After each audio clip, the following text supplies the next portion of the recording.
네. 네. 머리를 올렸다 내렸다. 오늘은 올렸을까요? 내렸을까요, 여러분? 누군지 모르는데 맞추시겠습니까? 이름을 말씀해 보세요. 아니, 조경상 팀장님 조경상. 예. 오시는 시간이니까요. 예. 자, 멀리서 오셨습니다. 예. 수원 미래에셋증권 수원 WM의 조경상 팀장님, 안녕하세요. 안녕하세요. 예. 네. 오늘도 직접 만지셨습니까? 네. 잘 만지시네요, 잘 머리를. 과찬이세요. 아니 진짜 어떤 좀 이렇게 재능이 있는 것 같아요, 재능이. 아니요, 저 손재주가 없어요. 저게 손재주가 아니면 뭐가 그럼 손재주입니까? 뭐 발로 하셨나 보요. 근데 진짜 머리가 한 것 같아요, 이렇게 넘긴 게. 한 땀 한 땀 네, 한 만드셨어요. 땀 한 땀. 저희가 할 줄 아는 거는 저희는 뭐, 올백밖에 없잖아요. 예, 올백에 뭐. 딱 해서 요거밖에. 예. 고데기의 힘이 좋아서. 고데기까지. 고데기까지. 우리는 무스. 예, 무스. 이렇게 흔들어 갖고. 예, 그렇죠. 예, 해서 그렇습니다. 예. 올백. 예. 딱. 고데기 없으면 안 돼요. 그렇습니까? 그럼 오늘의 가장 중요한 질문인데 네. 테슬라요. 네. 어떻게 된 겁니까 지금? 그거는 제가 준비해 놓은 게 있기 때문에 좀 이따가? 오늘 시장 정리하면서 좀 말씀을 좀 그래요? 드리고요. 네. 우선 시장부터 좀 정리해 시장부터 한번 드릴게요. 좀 네네. 해주세요. 어제 이제 뭐 전기차 섹터를 제외하고 대부분 섹터가 상승을 했었는데 뭐 가장 중요했던 이유는 이제 뉴욕 연은에서 발표한 소비자 기대 심리에서 인플레이션이 완화되는 모습들을 좀 보인 거죠. 그거 확 기대 꺾였는데. 인플레이션인데 그러니까 1년 기준으로 보면 지난달에 5.9%가 나왔었는데 이번 달에는 5.2%가 나오면서 그쵸. 하향됐고 장기 인플레이션도 둔화되는 모습들을 보였고요.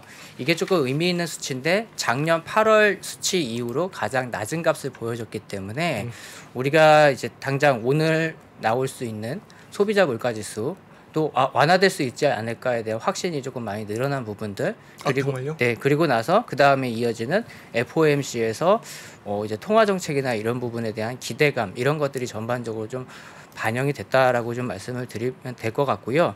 어제 뭐 원유하고 클라우드 섹터가 좀 특이하게 상승을 좀 많이 보였어요. 다른 섹터들은 한 1% 수준이었는데 네. 이 두 섹터는 3% 정도 상승을 했었는데 그 중국이 이제 경제 제재 그러니까 코로나 때문에 봉쇄했던 게 재개가 되기 때문에 원유 수요가 다시 증가할 거다라는 기대감이 최근에 유가가 좀 많이 하락했던 부분에 저가 심리를 자극해서 올라오면서 시추 섹터 중심으로 좀 올라온 것 같고 사실 유가가 떨어진다 하더라도 정유사들 중에서 이제 시추를 제외한 다운스트리밍이라고 하죠. 정제라든지 이런 쪽은 마진이 좋아질 거기 때문에 또 여기에 대해서도 좀 긍정적으로 보는 시각들도 좀 다소 좀 존재하고 있는 것 같습니다. 네. 클라우드 섹터는 그동안 상당히 좀 많이 떨어져서 고전을 면치 못했었잖아요. 우리 그렇죠. 아시겠지만 저가 매수 심리도 있었겠지만 좀 재밌는 것들이 어저께 있었는데 마이크로소프트가 대형 호재가 있었어요.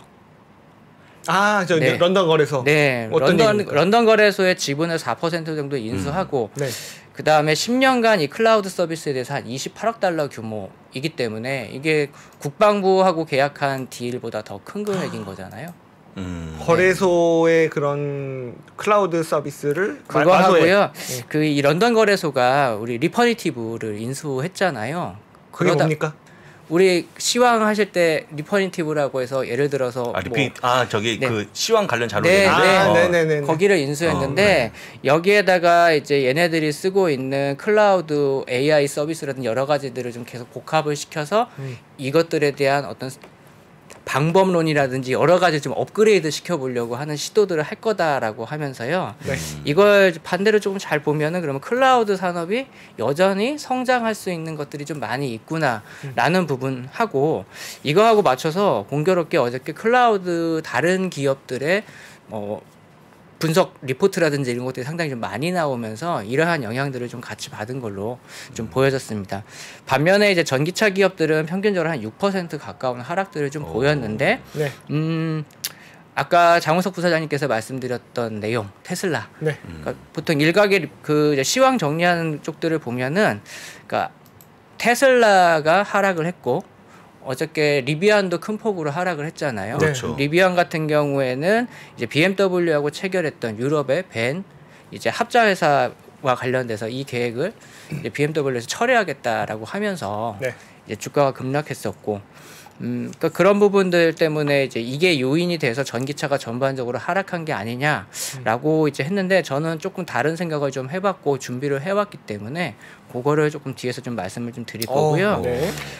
이 전기차 업체들의 그 예를 들어 BMW가 유럽에서의 합자회사 계획을 철회한 이유. 라든지 아니면 피아트가 지분 투자했던 스텔란티스 아시죠? 네, 그렇죠. 얘네들 또 일리노이주에 있는 공장을 중단하기로 했어요. 중단하고 거기에 있는 직원들을 모두 해고하기로 결정을 했는데 뭐 루시드 관련해 가지고 머스크가 주말에 트위터에서도 조금 조롱 섞인 말을 좀 했는데 놀렸는데 어떤 거냐? 배보다 배꼽이 크다는 거죠. 생산 비용이 판매가보다 생산 비용이 비싼 기형적인 구조를 가지고 좀 비난을 했었는데 지금 최근에 전기차 기업들을 보면 네. 이제는 마진 논란이 좀 많이 나오고 있는 국면으로 가고 있는 것 같아요. 근데 지금 머스크가 남 놀릴 때입니까 지금? 그렇죠. 네. 그런 걸 보면서 조금 이제 아까 부사장님께서 말씀하신 것 중에 아까 장혜성 전장님께서 말씀하신 것 중에 이제 어떤 행동이 문제가 됐냐면요. 주말에 무슨 무대에 올라가서 그 우리로 치면 질병관리소 같은 그 미국 전염병 연구소의 파우치 소장 네. 이분이 이제 락다운이라든지 이런 거 할 때 조언을 많이 했었잖아요. 이 사람을 좀 비난하는 이제 행동을 좀 했어요. 그러니까 코미디언이 아니고 코비디안 뭐 이런 식으로 코미디안.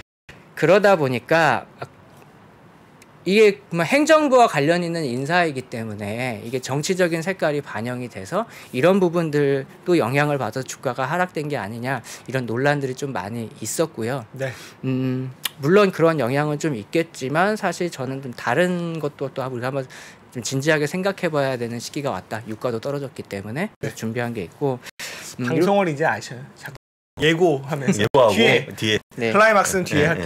그래서 시장은 이렇게 전반적으로 좀 정리를 했고요. 그러니까 전기차를 제외하고 나면 나머지 섹터들은 상당히 좋은 흐름을 보였고 그만큼 시장은 오늘 CPI에 대해서 상당히 좀 낙관하고 있는 게 아닌가 싶었습니다. 그러면은 팀장님도 낙관하시나요? 저는 재밌는 걸 하나 찾아봤어요. 네. 이 표를 보시면서 말씀을 드릴게요. 아, 표 하나 네. 볼까요? 이게 그 헤드라인 PPI하고 CPI인데요. 네. 이 주황색이 PPI예요. 위에 있는 주황색이 PPI고 아래에 있는 회색이 이제 CPI인데 네. 올해만 보시면 PPI가 더 위에 있어요. 그렇죠. 그렇죠. 그래서 이거를 원래 표로 보여드리고 싶었는데 숫자가 낮게 나와요. 그럼 이번에 공개된 PPI가 7.4니까 네. 저게 맞다고 하면 CPI는 더 낮게 나와야 되네. 네, 최소한 낮게 나와야 되는 것 같고 역전된 구간들을 보면 사실 인플레이션에서 자유로웠던 구간들이었습니다. 사실.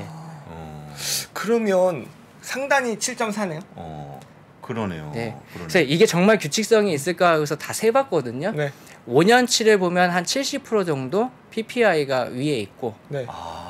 근데 이거를 이제 거의 10년치를 확대해 보면 한 40% 정도로 떨어지는데 그거는 장기적으로 보면은 우리가 혹시 뉴노멀이라고 해가지고 네. 이 인플레이션이라는 거에선 솔직히 좀 자유로운 시대에 살고 있었잖아요. 그렇죠. 저금리, 저성장, 낮은 인플레이션 그런 시대에 살았던 부분들이 더 많이 포함되기 때문에 달라졌던 것 같고 이번에 와서 좀 이게 역전이 되면서 우리가 좀 다른 세계를 맞이한 거잖아요. 그러다 보니까 올해 거만 보다 보면은 항상 낮게 나오더라고요.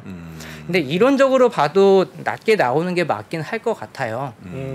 왜냐하면 뭐 PPI가 뭐 CPI보다 선행한다 뭐 이런 걸 다 빼놓고 보더라도 제가 그 주말에 이제 신문들을 많이 보니까 외신들을 많이 보니까 인터넷을 많이 보니까 재밌었던 내용 중에 하나가 CPI는 약간 이번을 제외하고 나면 물가가 원자재 가격이 떨어진다 하더라도 소비자 물가는 그렇게 크게 안 떨어지거든요.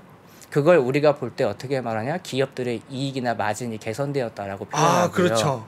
원가는 떨어지는데 반대로 그렇죠. 원가가 많이 올라왔을 때는 마진이 훼손된. 축소되었다라고 많이 하잖아요. 그러니까 그 최종 소비재의 가격을 가지고 얘기하다 보니까 그러니까 마진이라는 부분으로 나머지 폭을 흡수하는 구조. 물론 산출하는 방법도 다르겠지만 그냥 그런 부분들 제외해 놓고 우리들이 이해하기 쉽게 놓고 보면은 마진이라는 구조를 가지고 흡수하기 때문에 PPI보다는 CPI가 낮게 나올 수도 있다. 그 증가율이 이렇게 좀 해석을 좀 할 수 있었어요. 근데 이제 오죽하면 저도 낮게 나왔으면 좋겠다라는 생각에 이런 네. 자료를 보고 아 이렇게 준비를 했을까라는 생각을 했습니다. 이걸 준비하면서 좋습니다. 다만 이제 조금 걱정되는 건 음흠. 사실 헤드라인 CPI를 많이 떨어뜨렸던 부분 중에 하나는 에너지가 가장 큰 그렇죠. 거거든요. 그렇죠. 네, 이번에 뉴욕 연은에 나왔던 기대 인플레이션 안에서도 가장 큰 하락폭을 보였던 게 천연가스가 한 15% 하락한 거 전월 대비해서 그 디젤이나 이제 그 석유가 네. 마이너스 한 4.5% 이렇게 나왔던 부분들 에너지의 하락폭이 큰데 네. 우리가 흔히 이제 코어 CPI 근원 CPI라고 하는 부분에서는 이 식품이나 에너지를 제외하기 때문에 얘네들은 항상 변동성이 심하기 때문에 얘네들을 제외해놓고 나머지 탄력성이 적은 것들의 물가를 좀 봐야 돼라고 보는 지표 면에서는 사실 당장은 다이나믹하게 이렇게 좀 바뀌는 부분이나 이런 부분들은 좀 너무나 조심스러워요 사실. 이게 조금 낮게 나온다 하더라도 서비스 물가는 좀 높을 거기 때문에 지금 연준이 거기에 꽂혀 있는 상황이잖아요. 서비스 물가에 꽂혀 있죠. 예, 서비스 물가에 꽂혀 있는 거고 그럼 연준에서 보면 이런 거죠. 에너지 잡혔어, 뭐 잡혔어, 뭐 잡혔어 하는데 서비스 이게 안 잡히네. 지금은 제가 매번 방송에서 말씀드리는 것처럼 이제 렌트에 대해서는 별로 얘기가 없어요, 사실. 서비스 물가나 고용 이런 쪽에 포커스가 맞춰져 있다라는 거는 뭐냐면 마지막 남은 하나의 위험 요소를 제거하기 위해서 완전히 꽂혀 있는 상황이기 때문에 네. 제가 봤을 때는 이 부분에 좀 변화가 좀 있어야 되지 않을까라는 생각은 좀 들고 있습니다. 그래서 좀 조심스럽게 코어가 만약에 안 좋게 나온다 내지는 기대치와 좀 부합하면 좋겠지만 그거하고 빗나갔을 경우에는 좀 다를 수도 있다 이렇게 생각이 좀 들어요. 야, 서비스가 문제입니다. 서비스가 문제죠. 네. 잘 빠지지도 않아요 서비스는. 네. 예. 결국은 군만두가 문제라는 네, 얘기죠. 네. 쉽게 말씀드리면 이런 거죠. 내 월급 올려줬다가 도로 깎는다라는 건 상상도 못하는 거니까.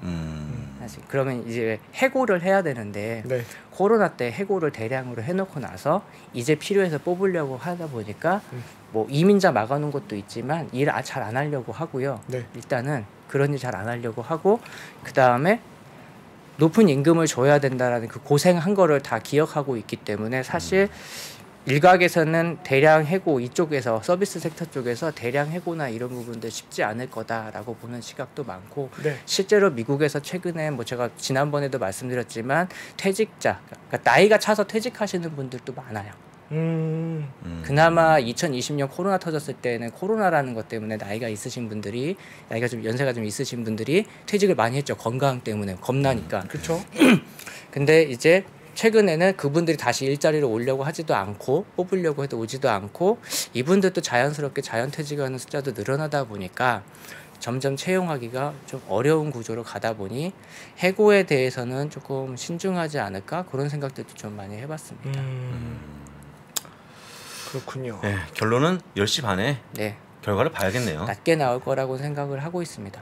그럼 한번 숫자도 한번 얘기할 수 있겠습니까? CPI는 저는 예상치만큼 7.3 정도 7.3%. 네, 생각을 하고 코어는 사실 지난달하고 똑같이만 나오더라도 전 선방이라고 생각을 하는데 변한다고 하면은 많이 내려가지는 않을 것 같아요. 그래서 지난달하고 비슷하게 나오거나 0.1 정도 하락 이렇게 여기는 정말 전망하기는 어려울 것 같아요. 어려울 것 같고. 네. 그럼 저희 셋의 의견 중에 2명은 7.2, 네. 1명이 7.3이기 때문에 네. 일단은 7.2땡으로 평균이니까요. 7.233. 네, 233으로 한번 끊어보고 네. 결과를 보겠습니다. 네. 네. 네.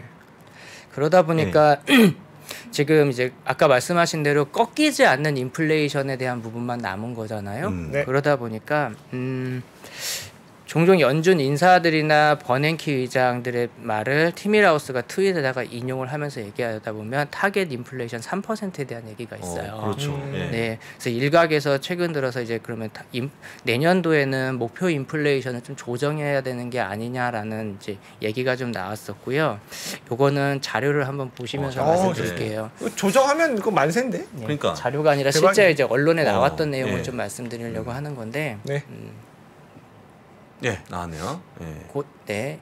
이분이 누구냐면 모하메드 에리안 교수라고 해서 예전에 핌코 자산운용 CEO였습니다. 현재는 케임브리지 대학교 퀸스 칼리지 총장이신데 이분이 최근 인터뷰에서 통화 정책을 사용하더라도 코어 PC는 내년도에 4%에서 고착될 가능성이 상당히 높다. 4%대요. 네. 굳이 이거를 붕괴시키기 위해서 통화 정책을 강도 있게 할 이유가 있겠느냐라는 얘기를 논평을 좀 실어놨던 기사를 좀 캡처를 해온 거고요. 그 이번에 시카고 연은 총재가 제가 바뀐다고 말씀을 한번 드렸잖아요. 네. 오스텐 굴스비라고 하는 사람으로. 네. 이분이 이제 시카고 연은 총재를 부임을 다음 달에 하게 되는데 봄쯤에 인플레이션과 관련된 얘기를 했던 걸 제가 3%에서도 한번 말씀드렸어요. 인플레이션의 원인이 공급 충격에서 온 거라고 하면은 통화 정책으로 해결하기는 어렵다. 그렇죠.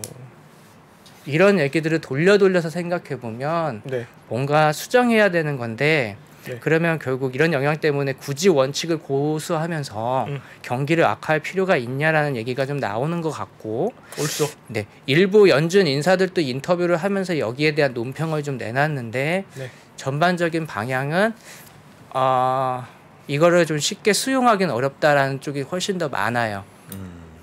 그래서 왜 그럴까 생각을 좀 하다 보니까 이 목표 인플레이션이 언제부터 2%로 됐을까요? 이거 90년대? 네, 맞아요. 맞죠? 얼핏 들은 것 같아요. 네, 1996년도 요때쯤이었는데 어떻게 보면은 수학 공식 하나가 변한다라고 생각하면 경제학자들한테 엄청난 충격인 거거든요. 네. 그러다 보니까 이 부분을 쉽게 바꿀 수가 없는 거고 대부분 이제 연준 출신의 원로들이 말씀하시는 건 이런 겁니다. 연준은 가격을 안정시키기 위한 조직이지 네. 거기에 끌려다녀서는 안 된다라는 논조로 말을 하는 거예요. 그럼 무슨 정책이라는 게 의미가 있냐? 지금 끌려다니고 있네요.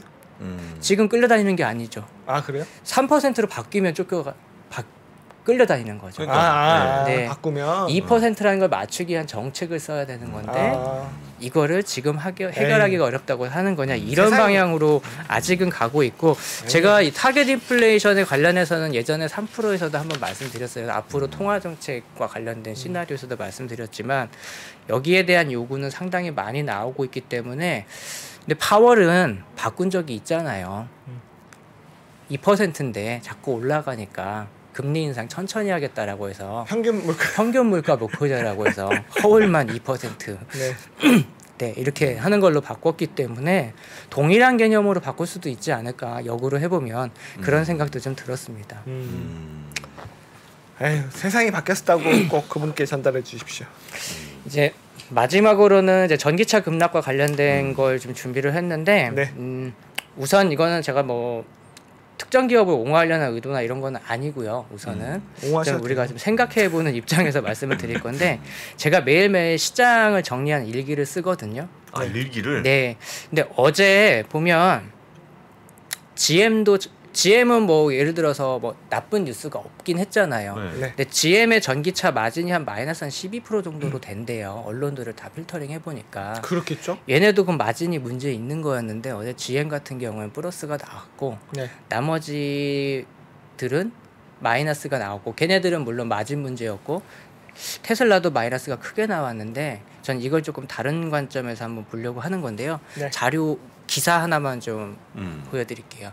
이건 유명한 언론이나 이런 건 아니고요. 그 뱅킹 레이트라고 고 뱅킹 레이트라고 해가지고요. 뭐 개인의 금융 서비스 이런 것들 하는 겁니다. 뭐 대출, 뭐 아니면 네. 금융 서비스 자문해주거나 이런 것들을 해주는 것인데 기사를 보면은 내년에 전기차를 사지 않아도 되는 4가지 이유 이렇게 나왔는데 이거저거 나와 있는데. 네. 제가 하나 질문을 드려볼게요. 네. 내년에 경기가 안 좋다면 네. 전기차를 살 수 있을까요? 못 사요. 경기가 그렇죠. 안 좋으면 네. 예, 차 살 돈이 없어요. 네. 그렇겠죠. 그 미국은 아니지만 호주에서 설문조사를 했었는데 네. 당신이 한 5만 5천 불 정도의 차를 살 수 있는 예산이 있다면 EV를 살 거냐 아니면 내연차를 살 거냐라고 했을 때 고민된다라고 하는 답변이 한 56%예요. 네. 그 이유는 가격 때문에. 음. 그러니까 여기서 나왔던 건 뭐냐면 내년에 IRA가 적용된다 하더라도 상한 금액이 혜택이 7,500달러잖아요. 맞아요. 이걸 온전히 받을 수 있는 차종은 그렇게 많지 않다라는 거죠. 그러면 일정 부분 그래 한 4,000달러 적용받는다라고 치자. 그러고서 계산 차값을 비교를 해보면 내연차가 5,000달러에서 10,000달러 정도 더 싸다는 거예요. 그렇겠죠. 거기에 아까 부사장님께서 말씀하신 대로 가솔린 가격 떨어졌죠, 작년보다. 그렇죠. 예. 그럼 어떤 게 경제적인 거냐라고 봤을 때 최근에 서비스 요금도 올라가다 보니까 전기 요금도 미국도 올라가고 있을 거거든요. 그러면 차 충전하는 돈도 그렇죠. 체감적으로 보면은 얘는 플러스고 기름은 마이너스고 마이너스. 그러니까 이런 부분들이 선택을 하기에 좀 상당히 어려움을 줄 수 있다라는 거고요. 중국은 조금 상황이 다르더라고요. 보니까 어떤 거냐 중국의 가솔린 가격을 보니까 1달러 미만인 경우가 훨씬 많았어요. 하반기 들어와서도 기름값이 싼 거죠. 네. 이유는 누구나 다 아시겠죠. 러시아에서 러시아 갖고 우랄산 오니까. 네. 원유. 그러다 보니까 유가가 싸니까 이런 선택지가 많은데 그냥 전기차가 트렌드화된 거고요. 전기차 가격 뭐 BYD에서 나오는 아토3 같은 경우 보더라도 가격이 그렇게 안 비싸요. 최근에 워낙 일시적으로 현재 워낙 강세 같지만 예전하고 비교해보면 아직 워낙 약세 국면이기 때문에 보면 가격 부담이 그렇게 크지는 않은 것 같아요. 네. 고급차 살 돈 가지고 그냥 자국산 전기차 사자 정도로는 접근할 수 있는 여지가 있기 때문에 네. 중국은 조금 이런 거하고는 다르지만 미국이나 유럽이라고 하면은 이 정도 가격 차이라고 하면은 저는 갈등이 되지 않을까. 유럽 같은 경우도 유가만 떨어진다면 지금 그 상황이 아니니까 전기차가 잘 팔리는 거지만 네. 미국 쪽에서 보시면 이런 것들이 좀 고민이 될 것 같더라고요. 내년 경기가 좋은 여건이 아니니까 가격 고민이 많은 거고 정리해 보면 유가도 낮고 이러니까 소비자들은 이런 부분들에 좀 갈피를 못 잡거나 전기차에 대해서 방향성이라든지 이런 부분에 대한 의구심을 가질 수 있는 상황은 아닌가 하는 생각이 좀 들었어요. 네. 이제 어저께 하락한 이슈는 이렇게 조금 말씀을 드리고 이제 테슬라와 관련해서는 좀 현재 보니까 기관 투자자가 한 40% 정도 주식을 갖고 있는 상황이고 네. 그 다음에 그 머스크가 한 20% 갖고 있다고 쳐보면은 남아 있는 개인 주주의 물량은 많지는 않은 것 같고 네. 여전히 공매도 이슈가 좀 남아 있는 것 같고요. 네. 그러고 보면은 기관들끼리 공매도를 주고받는 게 아닌가 수급으로 보면은 그런 상황인 것 같고 물론 기관 쪽 매도도 많이 나왔지만 오히려 반대로 매수한 부분도 매도 나온 거의 한 절반 수준으로 매수가 되었기 때문에 손바뀜도 상당히 많았고요. 수급에서 보면 테슬라 최근에 움직임 보면 네. 제가 예전에 지난주에 목요일 날 나왔었잖아요. 네. 그렇죠. 자동차 말고 다른 얘기를 드렸잖아요. 주말에도 테슬라 이제 메가팩 같은 경우에는 벨기에에서 이제 그 프로젝트를 하나 따냈고 이게 유럽에서 가장 큰 신재생 에너지 프로젝트. 그 다음에 파나소닉 같은 경우에 이제 자체적인 공장을 하나 테스트 중인데 어떤 거냐 수소 탱크하고 테슬라에 있는 메가팩을 장착시켜서 공장 운영을 테스트하고 있을 정도로 테슬라 같은 경우에는 이제 이 에너지나 이쪽에서 상당히 좀 빠르게 움직임을 가져가고 있는 상황인 것 같고요. 우리가 테슬라 같은 경우는 차를 팔면 몇 대 팔았다라고 대수로 평가하잖아요. 네. 얘네는 와트시, 메가와트시 이렇게 용량으로 평가를 하는데 이 용량이 지난주에 말씀드린 것처럼 작년 대비해서 68% 성장 뭐 이런 속도로 빠르게 성장하고 있기 때문에 사실 지금 머스크의 행동이라든지 아니면 중국을 보면 중국산 이제 전기차들 이제 많이 시장 공략을 하고 있는 부분들 이런 부분들에 대해서 이제 투자자분들 많이 흔들리시기는 하실 텐데 뭐 이제 본인들께서 어떻게 결정하실지는 모르겠지만 믿고 사셨던 분들은 이런 부분들 다른 발전 성장주들 전반적으로 테슬라뿐만 아니라 다른 쪽에서 성장하고 있는 모습들을 좀 보시면서 네. 지금은 좀 버텨주시면 될 것 같고 생각보다 그 임대료가 빨리 빠지고 있는 걸 지난주 목요일에 이어서 또 발견을 했어요. 그런 부분들 보면 생각보다 임대료가 안정화되는 부분들은 빠르게 다가올 수 있기 때문에 그런 부분들이 꺾여주면 인플레이션은 상당히 빠르게 안정화되면서 통화 정책이나 이런 부분들 좀 완화되는 부분들 기대할 수 있기 때문에 그런 희망을 갖고 좀 이제 기다렸으면 좋겠습니다. 오늘은 이렇게 네. 마무리를 하겠습니다. 희망을 갖고. 희망을 갖고. 네. 네. 오늘 만약에 그 잘 나오면 네. 랠리가 이어지겠죠? 산타랠리까지 쭉? 그 산타랠리가 오는 전제 조건이 음. 일단 전환점이었던 이제 FOMC하고는 CPI였는데 네, 그렇죠. 네. 그 부분들을 통과를 하는 거기 때문에 당연히 조금 기대를 많이 할 거고 그 이유는 통화 정책에 대해서 이제 인플레이션이 완전히 꺾이고 있는 모습들이 좀 확인된다라고 하면요. 네. 상당 연준은 상당히 많은 가이던스를 줄 거예요. 이제 분명히 그랬잖아요. 완화되는 신호가 좀 보여야지 뭔가 가이던스도 주고 움직임이 있을 거다라는 언급을 했었기 때문에 거기에다가 내년도에는 FOMC 의결권을 가지고 있는 분들이 비둘기파인 분들이 좀 많다 보니까 네. 굉장히 가이던스를 되게 잘 줄 것 같아요. 이런 부분들만 좀 어떤 반전의 계기만 만들어지면 그러면 시장은 거기에 맞춰서 좀 빠르게 움직일 수도 있지 않을까? 그런 면에서 보면은 이번 주에 있는 이 이슈가 상당히 중요한 거죠. 그렇군요. 좀 이따가 이제 얼마 안 남았습니다. 네. 한 50분 남았으니까 네. 결과를 보도록 하겠습니다. 네. 보시고 저도 기도하겠습니다. 그러면은 네. 자 기도하면서 네. 귀가하실 네. 네, 우리 조경상 팀장님 보내드리도록 하겠습니다. 고맙습니다. 고맙습니다. 감사합니다. 2023년 투자 계획을 고민하고 계십니까? 2022년을 돌아보고 내 종목을 점검해 볼 시간. 그래서 준비했습니다. 반도체, 2차 전지, 자동차, 인터넷, 바이오, 그리고 국내와 글로벌 투자 전략까지 각 분야 베스트 애널리스트만 모셨습니다. 2023 베스트 투자 전략. 이번 강의는 사전에 설문조사를 통해 투자자분들이 진짜 궁금해하는 내용을 담았습니다. 12월 22일 목요일까지만 제공되는 3프로TV 다이어리 캘린더 세트와 수강료 37% 할인 혜택을 절대 놓치지 마세요. 자세한 내용은 영상 하단 링크 또는 네이버에 3프로TV를 검색하세요.